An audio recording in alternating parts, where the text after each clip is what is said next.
Magandang araw po sa inyong lahat. Ako po si Bishop Ben dito sa ating Diocese ng San Pablo. Ikikwento ko po sa inyo ang naging buhay nitong ating patron si San Pablo unang Ermitanyo.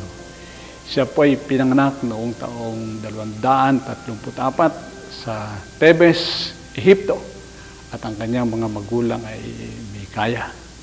Kaya lamang po noong siya ay bago mag-16 na taong gulang, ang kanyang mga magulang po ay pinatay dahil sa kanilang pananampalataya.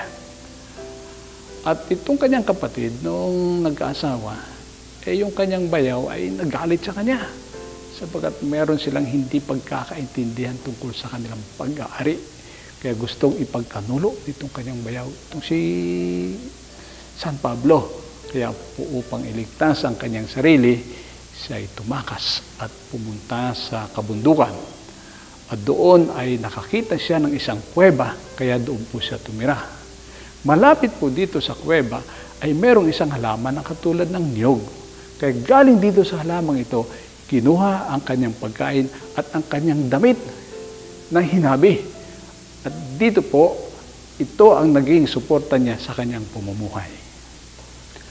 Ang buhay po nitong ating santo, si San Pablo unang Ermitanyo, ay kulang kung hindi natin isasama sa larawan ang isa pang banal na tao, si San Antonio Abad.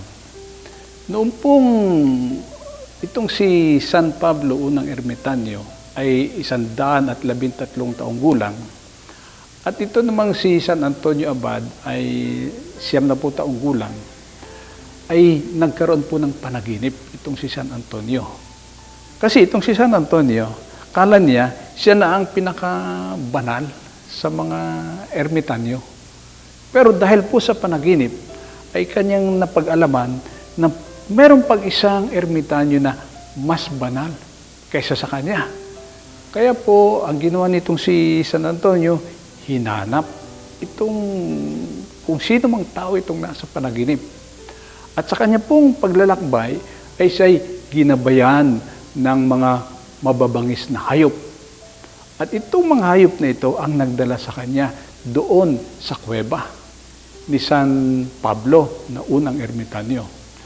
Nung una po ay dahil ermitanyo nga ay di ayaw ng mga taong may kasama, kaya ayaw papasukin itong si San Pablo kung sino mang taong itong gustong makipag-usap sa kanya.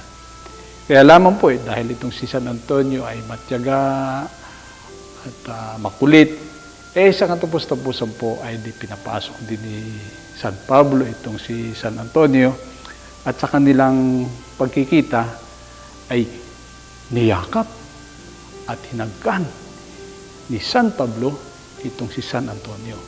Doon po sa kanilang unang pagkikita. Ngayon, nung sila po'y nag-uusap, merong dumating na isang uwak na sa kanyang tuka ay merong daladalang isang buong tinapay. Pero po, ang ipinagkakaiba nitong pangyayaring ito, sabi ni San Pablo kay San Antonio, dati, kakalahating tinapay lamang ang dinadala nitong uwak. Sa mahabang panahon, araw-araw, kalahating tinapay lamang. Pero sa pagkakataong ito, na dumalaw itong si San Antonio kay San Pablo, isang buong tinapay ang dinala ng uwak. Talagang kitang-kita na sa lahat ng ito ay naroon ang ating Panginoong Diyos na siyang gumabay dito sa uwak na ito. Yun po ang unang sinabi ni San Pablo kay San Antonio upang ipakita na hindi talaga ordinaryo itong kanilang pagkikita.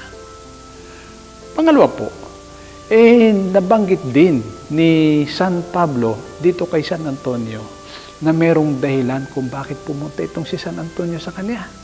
Sapagat nais ng Diyos na itong si San Antonio ang siyang maglilibing dito kay San Pablo sa sandali na siya ay mamatay.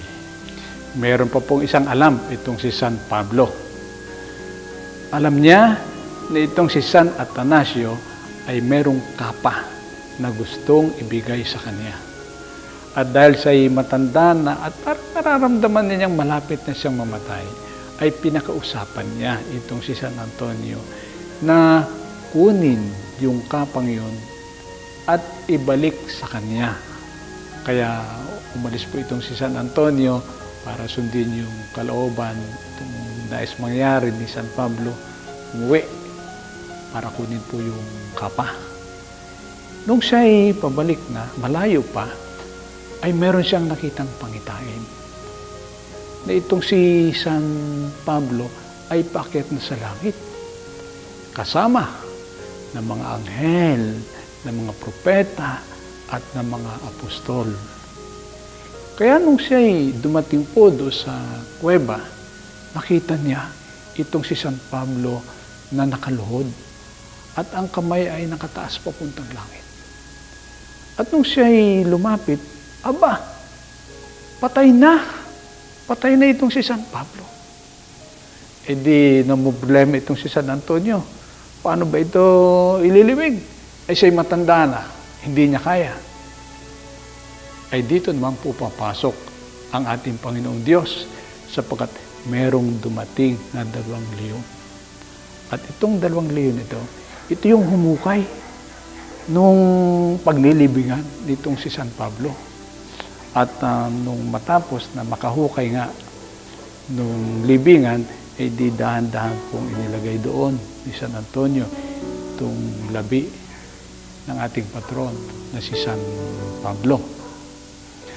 At doon po sa lugar na yun, pagkatapos nung ilang panahon, ay meron pong inilagay na isang monumento upang ipakita na doon po ang labi nitong ating patron na si San Pablo, unang ermitanyo. Pagkatapos ng mahabang panahon, itong mga buto naman ni San Pablo ay dinala sa Hungaria. At doon po nagsimula itong debosyon kay San Pablo, unang ermitanyo, na dito po sa atin sa Pilipinas, ibinibigyan natin ng pansin at ng pagpapahalaga. Kaya po itong ating diocese ng San Pablo ay ating inilalaan sa ilalim ng pangangalaga at ng pananalangin ng ating patron, si San Pablo, unang ermitanyo. Kaya po di kilala natin po kahit kaunti itong ating patron.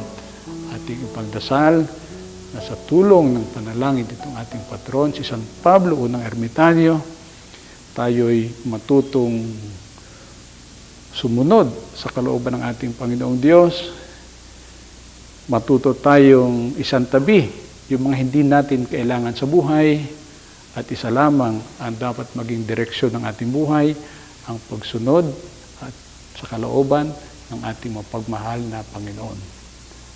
Maraming salamat po sa inyong pakikinig.